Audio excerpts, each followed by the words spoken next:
Welcome to Mithran markets. நம்ம இந்த சேனலில் யூஎஸ் மார்க்கெட் டைரக்ட்லி எப்படி இன்வெஸ்ட் பண்ணுறது, இந்தியன் மார்க்கெட்டில் எப்படி இன்வெஸ்ட் பண்ணுறது, இந்தியாவில் இம்பார்ட்டண்ட் நியூஸ், யூஎஸில் இருக்கிற இம்பார்ட்டண்ட் நியூஸ், இன்டெக்ஸ் அனாலிசிஸ், இதை பற்றி தான் பார்ப்போம். இது வரைக்கும் என்னுடைய சேனலை சப்ஸ்கிரைப் பண்ணலைன்னா ப்ளீஸ் சப்ஸ்கிரைப்.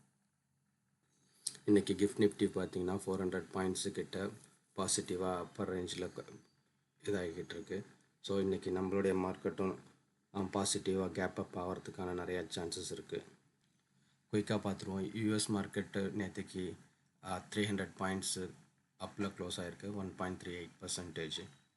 ஸோ ஜப்பான் மார்க்கெட்டும் 1% கிட்ட அப்பில் க்ளோஸ் ஆகிருக்கு. இதெல்லாம் பாசிட்டிவ் குளோபல் கியூஸ். ஸோ இது நம்ம மார்க்கெட்டையும் மேலே கொண்டு போகணும்னு நினைக்கிறேன். ஸோ ட்ரம்ப் நேற்றுக்கு என்ன சொல்லியிருந்தார், 5 days நாங்கள் ஃபைட் பண்ண மாட்டோம், ஈரான் கூட பேச்சுவார்த்தை நடத்துகிறோன்ற மாதிரி சொல்லியிருந்தார். பட் ஆனால் ஈரான் என்ன சொல்லியிருக்காங்க, அந்த மாதிரி எதுவும் இல்லை. ஸோ இவங்க 2 பேரும் யூஎஸும் இஸ்ரேலும் சேர்ந்து இன்னும் ஃபைட் பண்ணிக்கிட்டு தான் இருக்காங்க.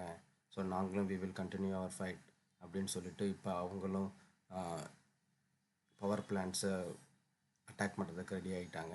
ஸோ இந்த நியூஸில் என்ன சொல்லியிருக்காங்கன்னா, they launched new wave of missiles to Israel அப்படின்னு போட்டிருக்காங்க. இன்றைக்கி மார்க்கெட்டில் செல் பண்ணலாம் அப்படிங்கிற மாதிரி ஐடியா கொடுத்துருக்காங்க.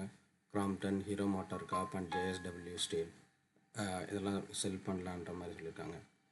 என்னுடைய ஃபிலாசபி என்னென்னா, வாங்கிறது மட்டும்தான், விற்கிறது நம்மளுக்கு தேவைன்னா தான் விற்கணும்.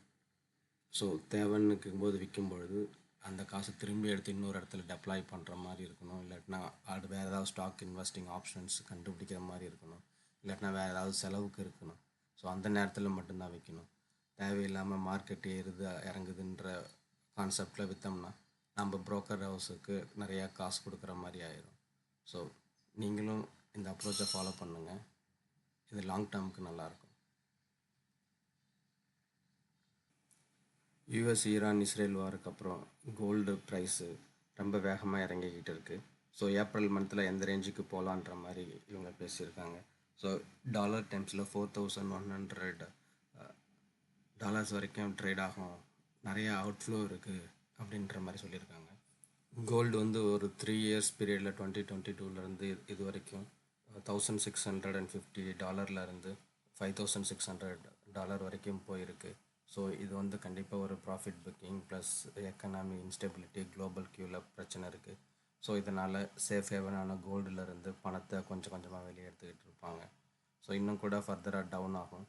நீங்கள் வெயிட் பண்ணி கோல்டு அக்குமுலேட் பண்ணுங்கள். மின்ட் பத்திரிக்கையில் ஒரு நியூஸு. ஸோ ஷார்ட் டேர்முக்காக ரிலையன்ஸ், பவர் கிரிட், எஸ்பிஐ இந்த மாதிரி ஒரு 5 ஸ்டாக்ஸை சஜஸ்ட் பண்ணியிருக்காங்க. அது என்னென்னன்றதை நம்ம குயிக்காக பார்ப்போம். ரிலையன்ஸ் இண்டஸ்ட்ரிக்கு 1490 1535 வரைக்கும் போகலான்ற மாதிரி சொல்லியிருக்காங்க. So power grid target price 321 340 வரைக்கும் போகலான் இருக்காங்க. ஆஷியன் கெமிக்கல் இண்டஸ்ட்ரிக்கும் கொடுத்துருக்காங்க. ஸ்ட்ரைட் ஃபார்மாவுக்கு டார்கெட் ப்ரைஸ் 980 சொல்லியிருக்காங்க. ஸ்டேட் பேங்க் ஆஃப் இந்தியாவுக்கு டார்கெட் ப்ரைஸாக 1110 வரைக்கும் போகலான்ற மாதிரி சொல்லியிருக்காங்க. இந்த லிஸ்ட்டில் என்னுடைய அனாலிசிஸ், என்னுடைய அண்டர்ஸ்டாண்டிங் பார்த்தீங்கன்னா, Reliance industry worth buying and power grid. So power grid already rally ஆகிடுச்சு, பட் நல்ல கம்பெனி, கவர்மெண்ட் செக்டர். ஸோ இதையும் நீங்கள் பார்க்கலாம். ஃப்யூச்சரில் பவர் டிமாண்ட் ரொம்ப அதிகமாக இருக்கிறதுக்கான வாய்ப்பு இருக்குது. ஸோ நீங்கள் ஒரு 5-10 years ஹோல்ட் பண்ணிங்கன்ற மாதிரி ஐடியா இருந்துச்சுன்னா பவர் கிரிட் கார்பரேஷனையும் பார்க்கலாம். ஸோ நான் வீடியோ பண்ணிகிட்டு இருக்கும்போது மார்க்கெட் அப்பில் 276 பாயிண்ட்டுக்கு மேலே அப்பில் ஓப்பன் ஆகி ட்ரேட் ஆகிட்டுருக்கு. மெயினாக மெட்டல், சிமெண்ட், ஆட்டோ, ஃபினான்ஸ் இதெல்லாம் நல்ல பாசிட்டிவ்லேயும், ஓரளவுக்கு பேங்கிங், கன்சூமர், ஃபார்மா இதெல்லாமே ஓரளவுக்கு பாசிட்டிவ்லேயும் ட்ரேட் ஆகிட்டுருக்கு. ஸோ கிட்டத்தட்ட சென்செக்ஸ் ஒரு 836 பாயிண்ட்ஸும், நிஃப்டி ஒரு 300 பாயிண்ட்ஸ் கிட்டேயும் 275 பாயிண்ட்ஸ் கிட்டேயும் ட்ரேட் ஆகிட்டுருக்கு. ஸோ இந்த ட்ரெண்டு கண்டினியூ ஆகும்னு நினைக்கிறேன். ஸோ இன்றைக்கி ஏதாவது ஆப்பர்ச்சுனிட்டிஸ் இருந்தால் ஆஃப்டர்நூன் வீடியோவில் இல்லாட்டினா ஷார்ட்ஸில் நான் அப்லோட் பண்ணுறேன்.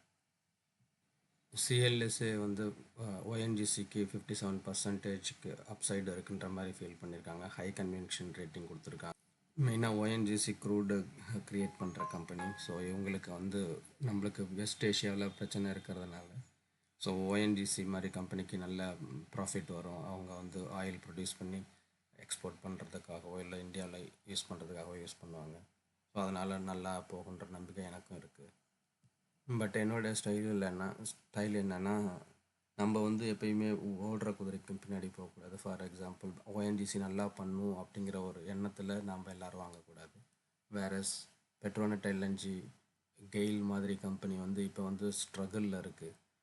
இந்த ஸ்ட்ரகிள் எப்பயுமே கண்டினியூஸாக இருக்க போகிறதில்ல. இன்னும் ஒரு 6 மாதமோ 1 வருஷமோ இல்லை 2 வாரமோ எப்போ ஃபைட் நிற்கிதோ, எப்போ ஸ்ட்ரைட் ஆஃப் ஃபார்மர்ஸை ஓப்பன் பண்ணுறாங்களோ அப்போ வந்து எல்லாமே சேஞ்ச் ஆகும்.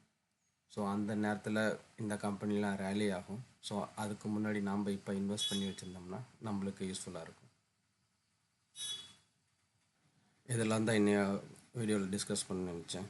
ஸோ என்னுடைய இன்ஃபர்மேஷன் பிடிச்சிருந்துச்சுன்னா சேனலை சப்ஸ்கிரைப் பண்ணுங்கள், பெல் ஐக்கனை தட்டுங்க.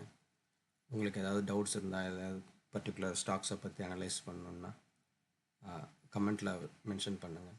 நான் அனலைஸ் பண்ணிவிட்டு உங்களுக்கு கெட் பேக் பண்ணுறேன். தேங்க்ஸ் ஃபார் வாட்சிங்.